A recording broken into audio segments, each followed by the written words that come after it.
নমস্কার বন্ধুরা, spicy village ফুডে আপনাদের সকলকে স্বাগত জানাই। আজকে আমি আবার একটি নতুন রেসিপি নিয়ে হাজির হয়েছি। আজকে আমি বানাচ্ছি নিরামিষ সয়াবিন আলুর কষা।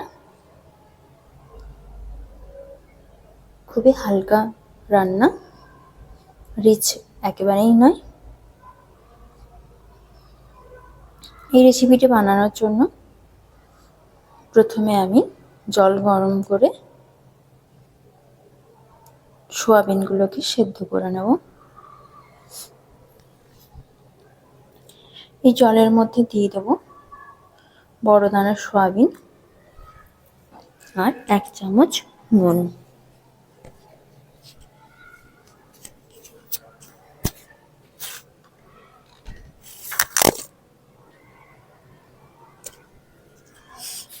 দিয়ে ভালোভাবে সেদ্ধ করে নেব।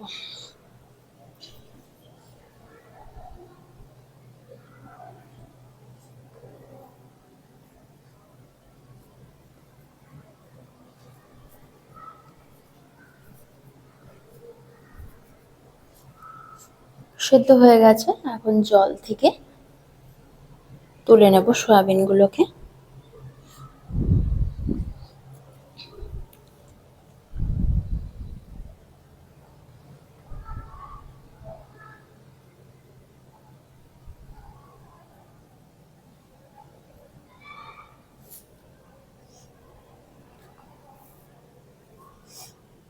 এরপরে সয়াবিন তরকারি করার জন্য যে সমস্ত উপকরণগুলি লাগছে, সয়াবিনটা ভালোভাবে নিংড়ে জল বের করে নিয়ে নিয়েছি। সেদ্ধ আলু, হলুদ 1 চামচ, লঙ্কা 1 চামচ, জিরে ধনে 1 চামচ করে, গোটা গরম মশলা,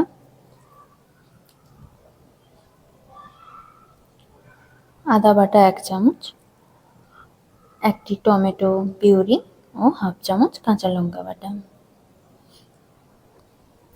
এবার যে গুঁড়ো মশলাগুলো নিয়েছিলাম সেগুলো আমি শিল ধোয়া জলটা দিয়ে একটি পেস্ট বানিয়ে রেখে দেব।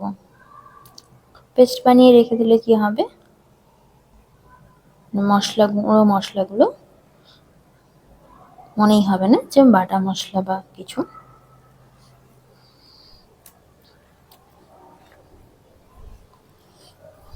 গুঁড়ো মশলাগুলো এভাবে পেস্ট বানিয়ে রান্না করলে তরকারির টেস্টটাও খুব ভালো হয়। এরপরে কড়া গরম করে নিয়েছি, তাতে দিয়ে দেব অল্প পরিমাণ সর্ষের তেল।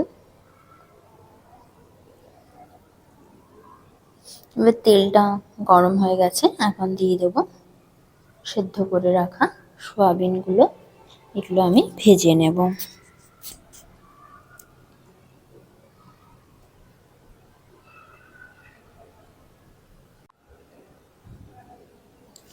অল্প আছে লাল লাল করে ভেজে নেব।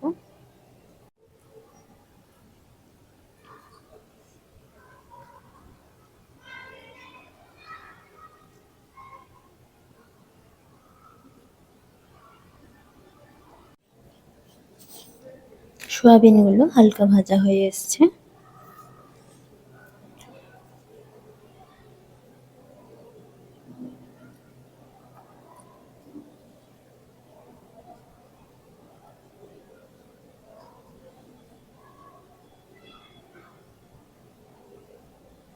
এরপরে সয়াবিনগুলোকে আমি তুলে একটি পাত্রে রেখে দেবো।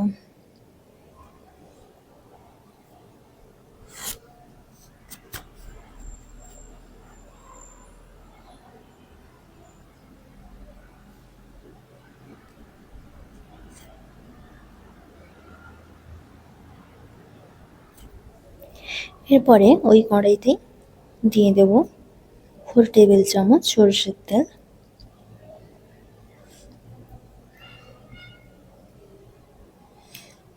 তেল গরম হয়ে গেছে, এখানে কালারের জন্য দেব বা টেস্টটা ব্যালেন্স করার জন্য দেব 1/2 চামচ চিনি। চিনিটা মেল্ট হতে থাক।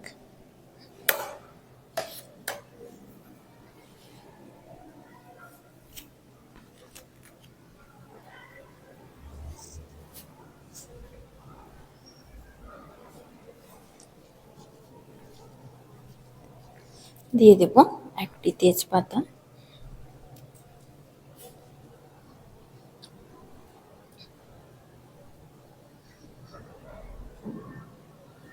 আর গোটা গরম মশলা। গোটা গরম মশলার ভাজা গন্ধটা এলে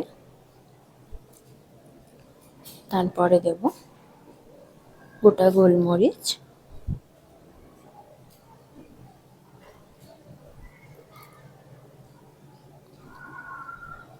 দেখুন চিনিও ক্যারামেলাইজড হয়ে গেছে।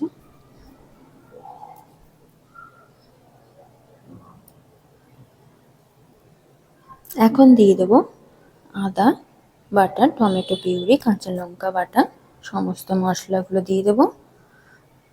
আদাটা যাতে চারিদিকে না ছিটোয় সেই জন্য দিয়ে দিলাম 1 পিঞ্চ হলুদ। হলুদটা দিয়ে ভালোভাবে কষিয়ে নেব।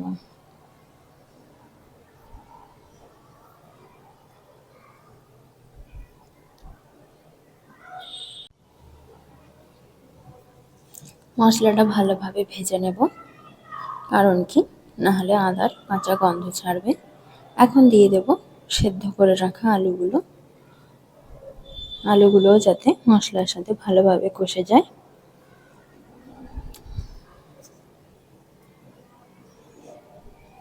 দিয়ে বেশ কিছুক্ষণ কষিয়ে নেব।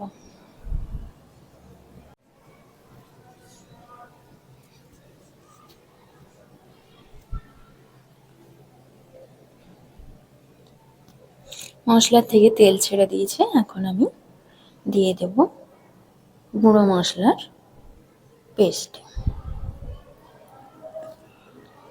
দিয়ে আরও বেশ কিছুক্ষণ ধরে কষিয়ে নেব।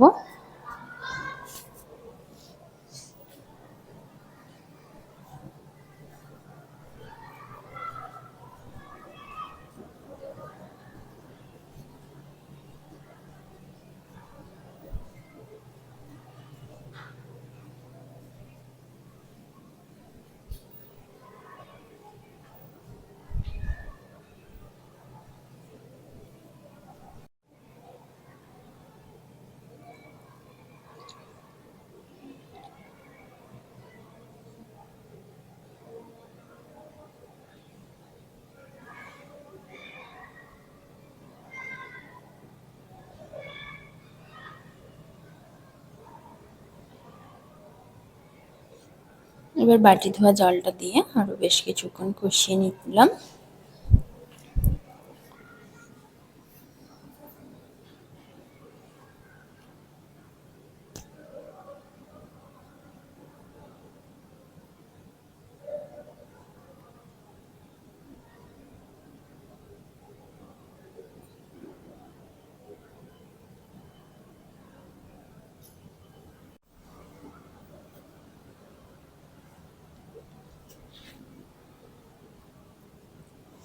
দেখুন মশলাটা ভালোভাবে কষানো হয়ে গেছে, মশলার থেকে তেলও ছাড়তে শুরু করেছে।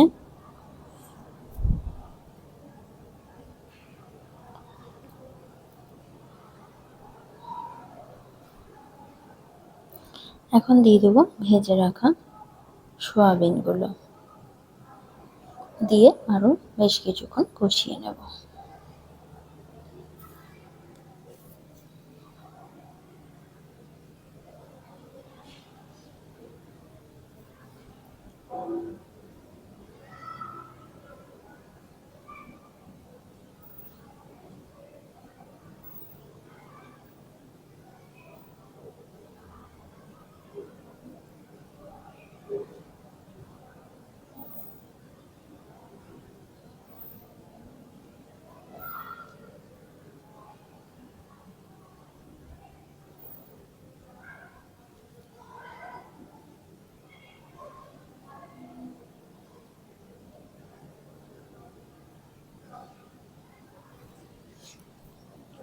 এখন ভালোভাবে কষানো হয়ে গেছে, আরও বেশ কিছুটা জল দিয়ে কষাবো।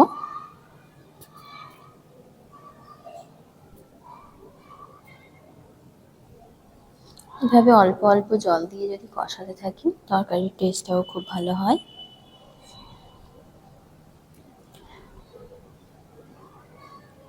সোয়াবিনের এই রেসিপিটি যদি ভালো লেগে থাকে অবশ্যই লাইক, কমেন্ট, শেয়ার করবেন।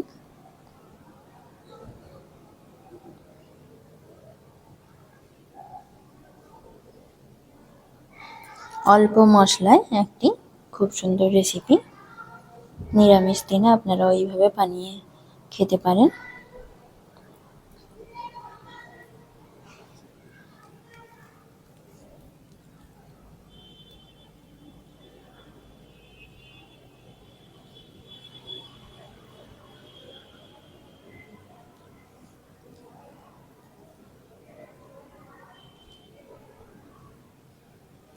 এখন মশলার থেকে তেল ছেড়ে দিয়েছে, আমি দিয়ে দেবো পরিমাণ মতো জল।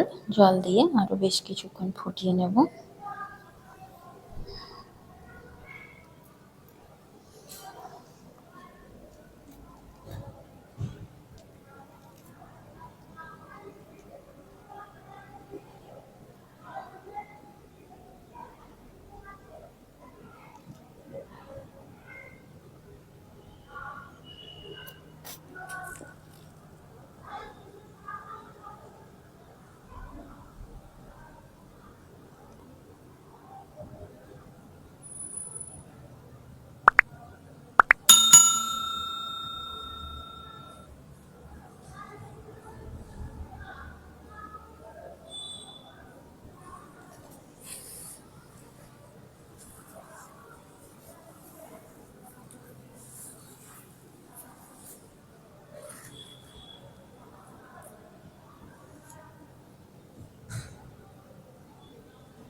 এখন দিয়ে দেবো 1 চামচ নুন।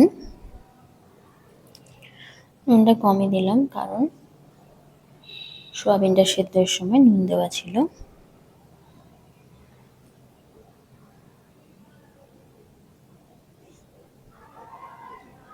আর দিয়ে দেবো 1/2 চামচ গরম মশলার গুঁড়ো।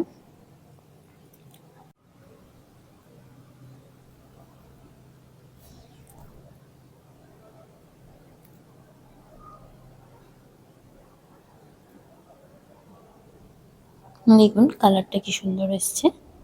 এখন দিয়ে দেবো গ্যাসের ওভেনটা বন্ধ করে 1 চামচ ঘি। সোয়াবিনের এই রেসিপি যদি আপনাদের ভালো লাগে আমার চ্যানেলটা সাবস্ক্রাইব করার অনুরোধ রইল। সেই সঙ্গে সমস্ত নোটিফিকেশন পাওয়ার জন্য বেল আইকনে প্রেস করে দেবেন। সকল দর্শক বন্ধুরা ভালো থাকবেন, সুস্থ থাকবেন।